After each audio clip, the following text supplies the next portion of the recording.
नहीं हो तो पाक नहीं हो सकता इंसान, दिल पाक नहीं हो तो पाक हो नहीं सकता इंसान, वरना इब्लीस को भी आते थे वजू के फराइज बहुत। Now let me call. वैसे बहुत सारी चीज़ें ऐसी होंगी जो रिपीटेटिव होंगी, जो आपने सुनी भी होंगी। अब मैंने कोशिश की है कि 5-6 चीज़ों को एक जगह जमा किया जाए। हो सकता है इससे आपको किसी पहली चीज़ ये कि हमें जहन में रखना चाहिए कि नथिंग इज़ इम्पॉसिबल, नामुमकिन कुछ है नहीं, ठीक है।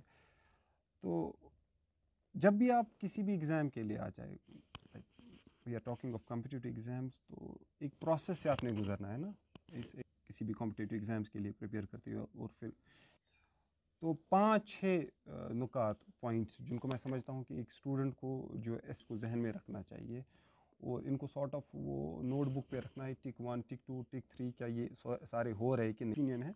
आप में से कोई डिफ़र भी कर सकता है। तो अगर आपके ये पॉइंट तो पहली चीज़ जिसको मैं समझता हूँ which is very important for any student who is preparing for competitive exams और who aspires exams is that one needs to assess one self and plan. चीज़ है कि आप फॉर एग्जाम्पल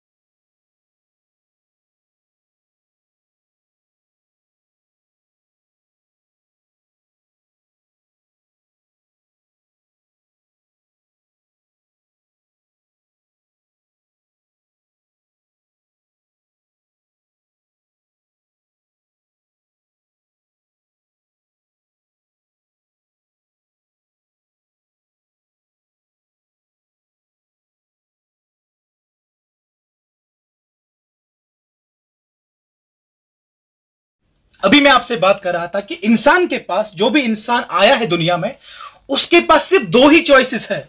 या वो इंफीरियोरिटी कॉम्प्लेक्स का शिकार हो सकता है, या he can decide to build his ego. ठीक है। अब ये इंफीरियोरिटी कॉम्प्लेक्स क्या होता है? इंफीरियोरिटी कॉम्प्लेक्स मींस आप एहसास कमतरी के शिकार होते हैं कि हम नहीं कर सकते हैं। ठीक है ना। तो अगर आप if you decide to build your ego, तो आपको उसके लिए डेवलप करना है metaphor of shaheen. You have to develop the metaphor of shaheen. जब मैं बात कर रहा था, मैं इकबाल को के दायरे में बात करता था, क्योंकि उससे बढ़कर मुझे लगता नहीं है कि कोई फिलोसोफर है या उससे बढ़कर कोई ऐसा पर्सनालिटी है जो आपको इंस्पायर कर सकती है। जहां वो शाहीन की बात करता है, वो एक जगह कहता है, जपटना पलटना, पलट कर जपटना, लहू गर्म करने का है एक बहाना, परिंदों की दुनिया का दरवेश हूं मैं, कि शाही बनाता नहीं आशियाना। क्या मतलब है इसका? कि शाहीन एक ऐसा परिंदा है जो नहीं रुकता है। शाहीन एक ऐसा, देखो दो चीजें हैं, एक तो जाग है, एक शाहीन है, दोनों परिंदे हैं। और आप ये एक और वर्स है, हुई न जाग में पैदा बुलंद परवाजी, खराब कर गई शाहीन बच्चे को सोहबत जाग, हया नहीं है जमाने की आंख में बाकी, खुदा करे तेरी जवानी रहे बेदाग। या तो लाइफ में आप जाग बन सकते हैं या शाहीन बन सकते हैं आप। ठीक है ना। शाहीन क्या होता है? शाहीन अपना रेस्ट का प्लेस नहीं बनाता है। उसको नहीं पता है कि उसका नेस्ट कहां पे है, उसका प्लेस ऑफ रेस्ट कहां पे है। वो एक जगह कभी रुकता नहीं है, वो थकता नहीं है, वो हमेशा प्रोग्रेस में रहता है, वो हमेशा चलता है। जब रेन आती है, वो बियॉन्ड रेन जाके वहां जाता है। जब सभी परिंदे, जाग वगैरह, स्पैरोज़ छुप जाते हैं अपने घोंसलों में। ठीक है ना। और अभी मैं आपसे बात कर रहा था, दूसरी बात, अल्लामा इकबाल बोलता है, यहां सिर्फ सिरे शाही के वास्ते है गुला, यहां सिर्फ सिरे शाही के वास्ते है गुला। Here in this life it's only head of Shaheen that deserves crown. ठीक है ना।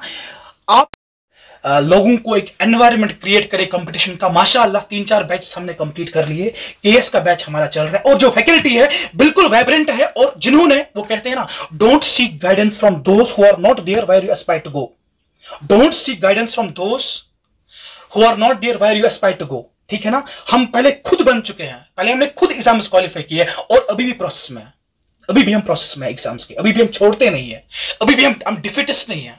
हम आपको भी वही तरीका सिखाएंगे, आपको भी वही सिस्टम हम देंगे, आपको कौन सा रोड मैप चुनना है। और हमारे जो ऑलरेडी बैच है, हमारे स्टूडेंट्स ने दोबारा से एडमिशन कर लिया। हमारे यहाँ पे मैविश है, शबनम है, ऑलरेडी हमारे वीएलडब्ल्यू बैच में एनरोल्ड थे, अब नायब तहसीलदार में यही एनरोल्ड हो गए। इनके भैया ने 1-2 एग्जाम क्वालिफाई किए हैं, पंचायत अकाउंट असिस्टेंट, और वो खुद उनको बोलता है, नहीं और सर के पास ज्वाइन करो, उसी एकेडमी में ज्वाइन कर लो। ठीक है ना। और इंशाल्लाह आने वाले टाइम में हम वीएलडब्ल्यू में सिलेक्शंस देने वाले हैं, हम हर एक एग्जाम में सिलेक्शंस देने वाले हैं। ठीक है ना। एक शेर बोलूंगा, दयारे इश्क में अपना मकाम पैदा कर, दयारे इश्क में अपना मकाम पैदा कर, नया जमाना नई सुबह और शाम पैदा कर। ठीक है ना? इसका मतलब क्या है? आपको ये नहीं सोचना है कि जो पहले हो गया उसकी वजह से आपकी लाइफ को डिसाइड किया जाएगा। You have to create new morning new evening for yourself. आपको नया दिन सोचना है, नई लाइफ का आगाज करना है, नई प्रोग्रेस का आगाज करना है। आप अपने पास्ट की वजह से आप अपना फ्यूचर बर्बाद नहीं करना है आपको। मैं यहां पे गेस्ट का टाइम ज्यादा ना लेते हुए, क्योंकि मैं आपसे मिलूंगा, आपको क्लास से मेरे से लेनी है, आपको रिजवान हमारी पूरी टीम के आगे मिलने वाले हैं आप। मैं टाइम नहीं लूंगा, मैं यहाँ पे विदा चाहूंगा एक शायर के साथ, ठीक है ना? अल्लामा इकबाल, क्योंकि मैंने आपको पहले ही बोला मैं जब भी बात करता हूं मैं रिवॉल्व करता हूं अराउंड अल्लामा इकबाल। उस शब्द से मैं बाहर नहीं आता हूं कि उसकी फिलॉसफी, मेरा उर्दू ऑप्शनल भी था केएस में। जब मैंने पहला मेंस लिखा तब 2 ऑप्शन हुआ करते थे, एक मेरा पॉलिटिकल साइंस था, एक उर्दू था। तो उर्दू में जब मैं अल्लामा इकबाल को पढ़ता था, वहां एक मेरा मेटाफर, एक उसकी सोच ही मेरे अंदर क्रिएट हो गई। मैं उसके अलावा बात ही नहीं करता हूं बाहर, ठीक है? और मैं ये शायर कुछ है जो बहुत इंस्पायरिंग मुझे लगता है। ए ताहिरे ला होती, ए ताहिरे ला होती उस रिस्क से मौत अच्छी, ए ताहिरे ला होती उस रिस्क से मौत अच्छी, जिस रिस्क से आती हो परवाज में कोताही, death is preferable to that life which hinders your flight. उस दाने से, उस खुराक से मौत ही अच्छी है, उस खुराक से जो आप खाते हैं उससे आपको मौत ही अच्छी है, अगर वो आपकी उड़ान को, अगर वो आपको फ्लाइट को रोकता हो। अल्लाह हाफिज, शुक्रिया। पाक नहीं हो तो पाक नहीं हो सकता इंसान, दिल पाक नहीं हो तो पाक हो नहीं सकता इंसान, वरना इब्लीस को भी आते थे वजू के फराइज बहुत। Now let me call Zahid sir here to give you some motivational speech. Please give a big round of applause. आपकी असेसमेंट आपसे बेहतर कोई और कर नहीं सकता, ये बहुत क्लियर है। मतलब आप में स्ट्रेंथ्स क्या है, आप में वीकनेसेस क्या है, आपका एप्टीट्यूड किस तरफ है, और कौन सी चीज़ें आपको बोर करती है, किन चीज़ों में आप एक्सेल कर सकते हो। गाइड आपको कोई भी कर सकता है, लेकिन पहली चीज़ ये असेसमेंट आप खुद ही कर सकते हो। आपके अंदर क्या है वो सिर्फ आप जानते हो और आपका खुदा जानता है, तीसरा कोई बंदा उस चीज़ को जानता नहीं। यानी जब आप इस रास्ते पे कॉम्पिटिटिव एग्जाम्स के इस बात पे निकले, आपको पहले खुद को एसेस करना है। ये किसी से आपने सुना, मुझसे सुना, इससे सुना, उससे सुना, नो, सुनना अच्छा है, it is good to listen, लेकिन उसके बाद अल्टीमेटली जो बात करता है उसने कोई एग्ज़ाम क्वालिफाई नहीं करना होता है, उसने कोई तैयारी नहीं करनी होती, तैयारी आपने करनी होती। You understand it? तो सबसे पहले इंपॉर्टेंट चीज़ है कि आप खुद को एसेस करें कि मेरे अंदर कौन से एप्टीट्यूड्स है। अगर मुझसे कहा जा रहा है कि ये पर्टिकुलर एग्ज़ाम है, क्या मेरे लिए यही रास्ता है कि नहीं? कि हो सकता है देयर इज, मतलब आप में से आई नो मेनी पीपल जिनके अंदर एप्टीट्यूड था टीचिंग का। अब इस बंदे को आप किसी और चीज़ में लगा दो, शायद वो वहाँ फेल हो जाए। कोई बंदा है उसका एप्टीट्यूड है सिविल सर्विसेज में, आप उसको मेडिसिन के फील्ड में लगा दो, he would prove to be a disaster, वो तबाही मचा देगा। उसकी गलती नहीं होगी, ठीक है ना? उसकी शायद एक ही गलती है, उसने प्रॉपरली खुद को एसेस नहीं। यहाँ पे इंपॉर्टेंट है कि आपका जो गाइड होना चाहिए वो सही होना चाहिए, जो आपको सही रास्ता बताए, जो आपको सही रास्ते पे लगाए। एंड वही गाइड जो है, गाइड के साथ साथ में, हालांकि ये दोनों एक ही है, guide and right literature. Phone ठीक, राइट गाइड जो आपको बताए। मिसाल के तौर पर हम अभी ये यहाँ पे जब प्रोग्राम स्टार्ट हुआ हम बात कर रहे थे कि आपको गाइड मिल गया कोई भी, आपने उनकी बातें सुनी, आपने मेरी बातें सुनी, मैंने आपको कहा कि मैंने ये किया है, वो किया है, लेकिन अगर मैं आपको प्रॉपरली गाइड ही नहीं कर पाया, या मैं पढ़ता रहा, मिसाल के तौर पर आपके यहाँ कॉम्पिटिटिव एग्जाम्स में पॉलिटी का पार्ट होता है, ठीक है? अब पॉलिटी पे हज़ारों किताबें, अब आपने काम किया, आपने 10, 15, 20 किताबें उठा ली, सारी पढ़ ली, रट्टा मार दिया, and you are very sure कि सब क्लियर है। एग्जाम आ गया, उसमें 5 क्वेश्चन थे पॉलिटी के, तुम वो किताबों मजा आख सवाल किए। खौफ आता है फेलियर का, अगर वो फेल गोस, अगर मैं फेल हो गया, मैं घर वालों से कहता हूँ ये मैंने कोचिंग की, मैंने पढ़ा, मैंने किताबें लाई, मैं एक ही जगह बैठा, 6 महीने मैंने कोई काम नहीं किया, अगर मैं फेल गोस, मेरा बाप मुझसे क्या कहेगा, मेरी माँ मुझसे क्या कहेगी, मेरे रिलेटिव्स मुझसे क्या कहेंगे, बगस प्रूव कि बुशुस नाकाम है ना। ये हालांकि मेरे जहन में ये है कि फेलियर जो है, failure is part of the process. हमारे यहाँ एक मसला हुआ है एंड ये चीज़ मुझे डिस्टर्ब करती है कि फेलियर जो है ना, नाकामी इज कॉमन, ये कोई एक्सेप्शन नहीं है। हमने इसको एक्सेप्शन बना दिया। Exception, you understand? Exception means rare. हर का इंसान लाइफ में कुन नत कुन रंग किसी ना किसी एतबार वो कभी ना कभी फेल हो जाता है। किसी का फेलियर बड़ा होता है। विराट कोहली की क्या एवरेज है? 60 वनडेज में, है ना। ब्रैडमैन की क्या एवरेज है? 99.99। लास्ट मैच में डक हो गए, नहीं तो 100 हो जाता, यानी जब भी खेलते सेंचुरी मारते थे। ठीक है, तो ब्रैडमैन को बोला गया भाई ब्रैडमैन लास्ट की इनिंग है और आपको आज ऐसे खेलना है कि टेस्ट मैच बचाना है। जीत तो नहीं सकते टेस्ट मैच, लेकिन ये क्या करना है? बचाना है। 500 रन करने नहीं हो सकते दिन में, लेकिन आपको क्या करना है? आपको आउट नहीं होना है, आपको बचाना है, हम हार ना जाए। ब्रैडमैन दुनिया का number 1 batsman, all time greatest, Sachin से ग्रेटेस्ट, लारा से ग्रेटेस्ट, विराट कोहली की तो बात ही नहीं। ठीक है, तो जब खेलने गए तो कैसे खेलने लग गए? जैसे एजेस आ रहे हैं, कभी यहां से एज आ रहा है, कभी यहां से एज आउट हो गया।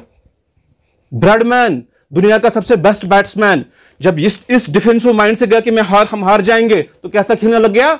मेरे से बदतर। तो ये माइंडसेट की बात है। वहीं ब्रैडमैन जब नॉर्मली खेलते थे, he will blast the bowlers, 100 average. ठीक है, कहते हैं ब्रैडमैन एवरी थर्ड इनिंग, हर तीसरी इनिंग के बाद क्या मारता था? सेंचुरी मारता था ब्रैडमैन। जब वो डिफेंसिव माइंड के साथ गया तो क्या हुआ? खेलना नहीं है, आउट हो गया। तो जब लाइफ भी यही है, जब आप डिफेंसिव माइंड के साथ होते हो ना, यार इसने किया, यार ये बड़ा तोप चीज है। ठीक है, यार ये बड़ा तोप चीज है, मेरे से कहां होगा, ये तो तोप चीज है। पब्लिक आर्ट में पीजी क्यों किया मैंने? किसी क्लास में बैठा, कोई पब्लिक आर्ट पढ़ा रहा था, कोई आईएएस ऑफिसर था, मैं बैठा था, आगे सर्दी थी, फैरन के अंदर हाथ रखे थे, बोला वत्स थोद। ठीक है, क्या पब्लिक आर्ट पता? कुछ पता नहीं थी पब्लिक आर्ट के बारे में। तो तू क्यों नहीं लिख रहा है? क्योंकि मेरे को ये लगा जो ये पढ़ा रहा है ये नॉनसेंस पढ़ा रहा है, एक क्रैप है, और मैं इससे बेहतर कर सकता हूं। पब्लिक आर्ट पढ़ा था? नहीं पढ़ा था, मास्टर्स कर लिया, और अब J&K में जो पब्लिक आर्ट पढ़ाता है, जिसको अथॉरिटी मानते हैं, वो मैं ही हूं। और मुझे पब्लिक आर्ट का पी उस टाइम नहीं आता था, और मुझे उससे अच्छा करना था, ये मेरा कॉन्फिडेंस था। मेरे को कुछ नहीं आता था पब्लिक आर्ट उस टाइम, कुछ नहीं। अब मैं लिखता हूं पब्लिक आर्ट पे, अब मैं Indian institute of public art में। और जब आप उल्टा करते हैं तो आपके अंदर क्या आती है? एग्जाम पास करने के बाद भी stress, strain, responsibility, nonsensical responsibility, judgements लोगों के, आप इस पर फोकस करते हैं। मुझे कोई बोलेगा तेरे को पढ़ाना नहीं आता है, आई हार्डली केयर। ठीक है, नहीं आता, तेरा परसेप्शन है, मेरे को कोई फर्क नहीं पड़ता, आई लुक इन इट।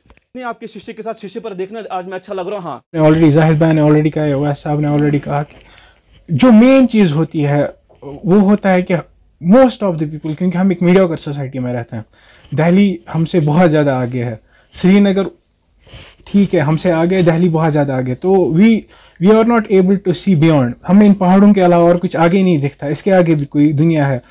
सो इसकी वजह से यहाँ पर नेसेयर्स भी बहुत होते हैं। हम जो यूजुअल जो मेन प्रॉब्लम है कि हम अपनी सेल्फ वर्थ को डाउट करते हैं। We all doubt our self worth. हमें लगता है क्या हम ये चीज़ कर पाएंगे। It is not just competitive exams, वो तो सर आपको बहुत अच्छी तरीके से समझा सकते हैं। In every part of life क्या हम ये कर सकते हैं।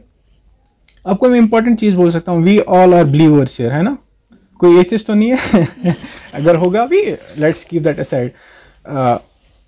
आपको पता है जितनी भी मेजर रिलीजियस टेक्स्ट्स आई हैं, देखिए आपको पता है बारामूला में कोई कॉम्पिटिटिव एग्जाम्स के लिए कोई एकेडमी नहीं थी। पहली बार हमने इनिशिएटिव लिया आफ्टर जब दिल्ली से आए, कोचिंग की, मल्टीपल एग्जाम्स क्वालिफाई किए, और बाद में एक वैक्यूम जो हमें यहाँ बारामूला में दिखा, यहाँ पे कोई कॉम्पिटिटिव एग्जाम के लिए कोई एकेडमी नहीं थी। आज जो हमारा ये प्रोग्राम था जिसमें हमने केएस ऑफिसर्स को बुलाया था, डिफरेंट इंटेलेक्चुअल्स को यहाँ बुलाया था, आज हमारा नया बैच स्टार्ट हो गया। हमारा एक केएस का बैच कंप्लीट हो गया, आईएएस का बैच कंप्लीट हो गया, और हमारा वीएलडब्ल्यूएल फॉरेस्टर का बैच कंप्लीट हो गया। आज जो बैच हम नायब तहसीलदार के लिए बैच जो है शुरू कर रहे हैं आज, तो पहला दिन हमारा बिल्कुल मोटिवेशन लेक्चर्स होता है। स्टूडेंट्स जो नए हमारे पास एनरोल होते हैं उनको हम पहले दिन मोटिवेशन लेक्चर से शुरुआत करते हैं। इस ज़िम्न में हमने आज केएस ऑफिसर्स को बुला दिया ताकि उन्होंने अपनी एक्सपीरियंस शेयर की, अपनी स्ट्रैटेजी शेयर की और स्टूडेंट्स को एनलाइटन किया मॉडस ऑपरेंडी से कि उनको कौन सी चीज़ फॉलो करनी चाहिए एग्जाम को गियर अप करने के लिए। तो इस करके यहाँ पे काफ़ी सारों ने यहाँ पे अपने मोटिवेशन लेक्चर्स दे दिए। तो इंशाल्लाह श्योरली हम कल से नायब तहसीलदार का बैच यहाँ पे शुरू कर रहे हैं। मेरी रिक्वेस्ट है यहाँ स्टूडेंट्स से, देखिए आज बारामूला में बहुत कम सिलेक्शंस आती है। आप देखिए सिलेक्शंस अनंतनाग से आती है, अगर आप देखेंगे सिलेक्शंस जम्मू से आती है, अनंतनाग से आती है, श्रीनगर से आती है। यहाँ बारामूला बिल्कुल लैक है। अगर हमने बहुत सारी लिस्ट को एनालाइज किया है, सबसे कम सिलेक्शंस यहाँ पे आते हैं। मैं यहाँ के यूथ को कहता हूँ, आपको मैंने ऐसे प्लेटफॉर्म दे रहा हूँ यहाँ पे, हम बीपीएल जो हमारे स्टूडेंट्स हैं, पीएचएच स्टूडेंट्स हैं हमारे, या हमारे गरीब स्टूडेंट्स हैं, उनके लिए 70% स्कॉलरशिप है, मेरिटोरियस स्टूडेंट्स के लिए स्कॉलरशिप है। मेरी यूथ से यह अपील रहेगी, आप एक अगर आप पे जज्बा है, एंथुसिज्म है, आप यहाँ आइए, हमारे पास प्रोफेशनल टीम है। हम आपको वो मेटाफोर ऑफ शाहीन क्रिएट करना चाहते हैं हर एक में, क्योंकि आपने एक शेर में कहूँगा आपको यहाँ पे, यहाँ सिर्फ सिरे शाही के वास्ते है गुला, here in this life it is only head of Shaheen that deserves crown. मैं रिक्वेस्ट करता हूं आपके माध्यम से, स्टूडेंट फैटरनिटी से आप यहां पे आ जाइए। डेमो क्लासेस 3 फ्री रखे गए हैं, यहां प्रोफेशनल्स है, हम आपको पूरा इंश्योर करेंगे कि आपकी सिलेक्शन हो जाए, एंटी बैच में ज्वाइन करें वो, और देखिए हम कैसे पढ़ाते हैं। बिल्कुल फ्री रखे गए डेमो क्लासेस। शुक्रिया। तो सर आज हमें केएस अफसर भी आए थे, तो इस हवाले से जी, जो केएस ऑफिसर्स आए थे उनका पहला दिन ये रहता है, हमारा जो भी स्टूडेंट्स एनरोल्ड होते हैं वो पहले दिन में केएस ऑफिसर्स के मोटिवेशन लेक्चर सुनते हैं। उन्होंने जब प्रिपरेशन किया, जब उन्होंने क्वालिफाई किया, उन्होंने कौन सी टेक्निकलिटीज को फेस किया, कौन सी डिफिकल्टीज को फेस किया, कौन सी मॉडस ऑपरेंडी उन्होंने फॉलो की एग्जाम को क्वालिफाई करने के लिए। तो आज डिफरेंट केएस ऑफिसर्स उस जिमन में यहाँ कैरियर सक्सेस एकेडमी में आए थे बारामूला में, तो उन्होंने अपना एक्सपीरियंस शेयर किया यहाँ पे, ताकि स्टूडेंट्स एनलाइटन हो।